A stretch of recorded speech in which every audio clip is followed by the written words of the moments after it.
You can definitely see that. Hello everybody, my name is Ilya. And my name is Tyler. Together we make up Kavre, a couple that loves to play board games. And playing in the mud. And building mountains from molehills. Now this is our Check It Out series where we showcase various games to you in hopes of inspiring you to try some of them. Exactly. And if you didn't guess already, we're taking a look at mountains out of molehills. Check it out, check it out, check it out. Where do you go? Because I'm coming up from the molehill. Molehill? Molehill. No, I don't know. Now this game is designed by Marino, DiCamillo, and illustrated by Elena Munoz. It is published by the Op. So Mountains Out of Molehills is a game where you're taking the role of a mole. And they've all gathered for the great mountain making competition. Your job is to occupy and control the most areas and score your points by making the tallest molehills. Because you want to make them into mountains. You'll do that through a digging, through a building, through moving, and through toppling already existing molehills. Sounds dangerous. It is. Now let's take a quick look at how to play the game. As always, you'll begin by setting up. You'll place the game box at the center of the table and create the underground and the above ground. You'll then determine your turn order and place moles in one of the corners of the underground, with their noses pointing in the direction that they will start moving. You'll then place a molehill directly above your mole on the above ground. You'll shuffle and lay out a grid of movement cards, and now you're ready to start. Now this game is played over 6 rounds. Your goal is to score the most points in order to be the winner of the Mountain Maker tournament.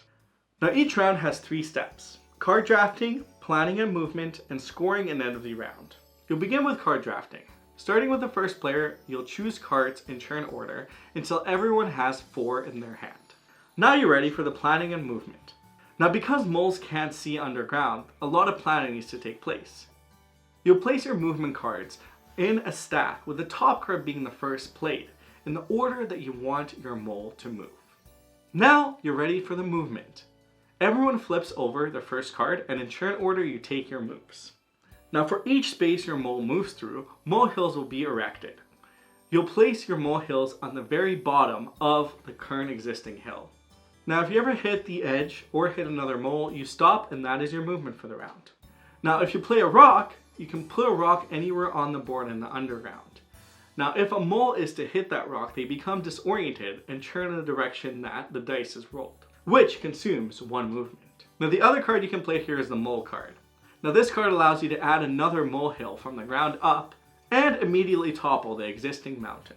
Now each round the mountains will have a maximum height. If they ever exceed that height, they topple. Now if you're the player that toppled the mountain, you get to choose the direction it topples in. The piece at the very bottom stays within the spot that the mountain is in, and the second lowest piece moves to the adjacent space the direction is toppled in at the very top of the mountain. And this continues until either the mountain's fully toppled or it hits the edge, in which case the pieces are returned back to the players. And just so you're aware, this may trigger multiple topples, which that player who initiated the topple will be in charge of directing. Now this brings us to the scoring at the end of the round. You'll score for each mountain you control. Now the mountains you control are the ones with your colored piece at the very bottom. You'll score 1 point per each molehill piece in the mountains you control. Then you'll determine the king of the hill.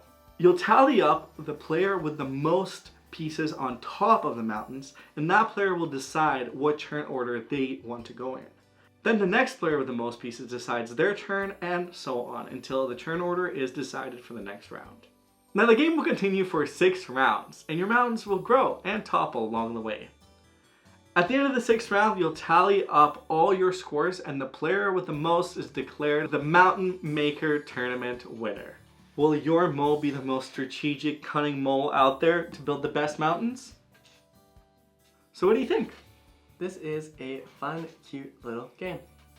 I have enjoyed this game from the get-go. It's actually really funny because each of the moles have names and personalities, and that was one of the best things opening the rule book, seeing that, hey, this is Sandy, She usually works with rougher terrain. Yep. But you know, she gets it. No, she Sandy's gets the it calm done. one. She lives on the beach. Yeah, but she deals has to with work with sand. rough terrain. Sand is tough to Yes, it's make near tunnels water. of. Well, I will say that as much as I appreciated that character description, I wish that carried over into some of the maybe character abilities. That's And that might be something that I would just like flag for myself some in this game. character. Maybe that's an expansion. Yeah, who knows? Who knows? Sandy finally gets that sand mountain that she's been looking for. Exactly, and it actually messes up everybody else's mountains that they build. But who knows? Anyways, overall, I actually thought this was a great game. It's very cute. It's very, it's got a pretty big table presence. You can get a little frustrated when you're building those mountains because all of a sudden you're like, oh no, I've lost control of all of my mountains, or my biggest mountain has toppled. Yeah, I also really like this game at different player count because at 2 players the board is smaller. So it actually makes it quite interactive. You still have a lot of mountains growing, but at higher player count is just complete chaos, and I love it. It feels like Because you're trying to be so cunning and be like, how can I topple this so I can get this, turn the order, and then just, you know, send the mountain, just send the moles just the right way. Yep. Yeah, exactly. Yeah. But why should you check this game out? Well, if you're into planning ahead and you're okay with it going wrong sometimes, Mountains Out of Molehills is definitely a game that is worth checking out for you. Now, it's really clever because you do draft the cards that you want, but then choosing the order and trying to think of what everybody else is going to do so you don't bump into a rock, bump into another player. It takes a lot of kind of crunchy thinking sometimes, and things don't always go your way, but I think the joy of that is and the laughs at the table are quite worth it. Well, I think it's part of the theme too, right? Because like moles don't see well underground, and you having to plan ahead like that is very interesting. But because you can like get stuck, hit a rock, hit another player, it's like, oh, even my plan didn't work out because I was unprepared for what I didn't see coming. And the other thing too is the table presence in this game is just wonderful. If you have this game set up, you're bound to win some people over to be like, okay, I'm curious. What is happening here? Who is this mole? Why are they digging? What is happening?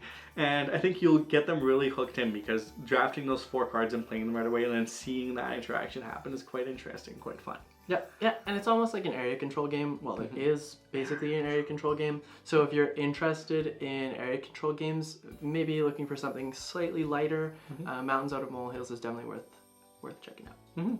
But why shouldn't you check it out?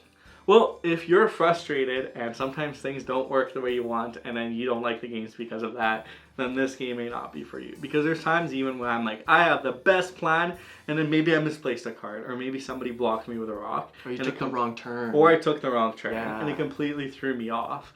And then I was just literally just ramming into the wall for the whole round. And didn't get a lot of mountains from that way, didn't get a lot of points. Didn't feel great, but that's the reality in this game, and that can happen. And if that's something that is bound to frustrate you, then maybe it's not the game for you. Yeah, it's not exactly the most forgiving in that sense. Whereas if you do mess up, like you will definitely feel it in not only points, but also like not being able to do anything on that turn. The toppling mechanic is a lot of fun, although it feels like sometimes you miss out on points because you end up taking control of that space, but the whole thing gets out. It's toppled. So yeah, unless you have a good area to topple them on. And if spatial thinking is also not your jam, and visualizing and seeing how situations could play out is a really big struggle for you, then this game may not be for you. Yeah, it definitely comes back to that planning ahead. You have to be very like aware of what other people might be doing, which can kind of hurt the brain. Yeah. So yeah, if those things strike you as red flags, I guess, then Mountains Out of Molehills might not be for you. But overall, fun and great table presence. I look forward to playing this game a little bit more. We actually have not had a chance to play a 4-player yet, but 3-player was so much fun. Yeah. And I think it's just that planning. I really enjoy that you can actually catch up as well. Like even if you don't score a lot of points right off the bat, your points will slowly increase. Because there's more mountains, because there's more opportunities for control, and winning control of some of those taller mountains later in the game can really turn your whole game around. And because all you need is one, right? Like all you need to just dig it up a little bit. Yeah, you definitely can watch other people build like multiple 2s and then like sneak behind them and steal all of them, and then just scoring a bunch of points. The key is to follow Tyler and just steal them out and heap. Let them do all the hard work and just take the points. Yeah, rude. But that's what ends up happening sometimes. It's just the way the game works. Tumbling is a lot of fun. I thought it was pretty great. Toppling? Toppling, yeah. I'm pretty chaotic when it comes to this game anyways, so I just like go for it and make everything fall. Because that's the type of gamer I am when it comes to games like this. And it's really cool to have a game in your collection that is 3D. It's a little bit different. There's a little bit different ways of spatial thinking. Reminds me a little bit of Holly from Floodgate Games. Yeah. But it's just a different take on it. So yeah, I different really, theme. really Kinda, appreciate it. Yeah. Definitely different games for Different sure. games. But both have their 3D. spot in our shelf. Yeah. Yes. Yeah. Well, thank you so much for watching. For our question of the day today, Ooh. if you had to choose which character you would play in this game, who would it be? Would it be Loama, the naked mole rat? Sandy, the beach-dwelling, chilled-out mole? Clay, the one that's a little bit more chaotic? Or Pete, who is a lover of all inventions and tries to strategically use his robotic inventions to... He reminds me of the Underminer. The Underminer. I am the Underminer. Yeah.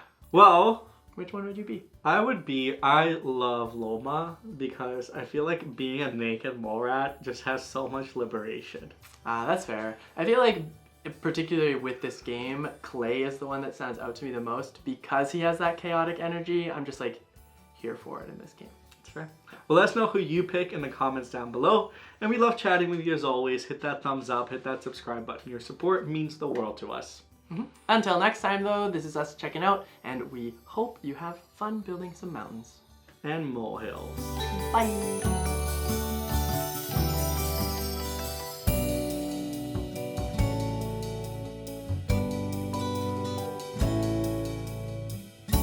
With the most is declared the mountain tournament winner.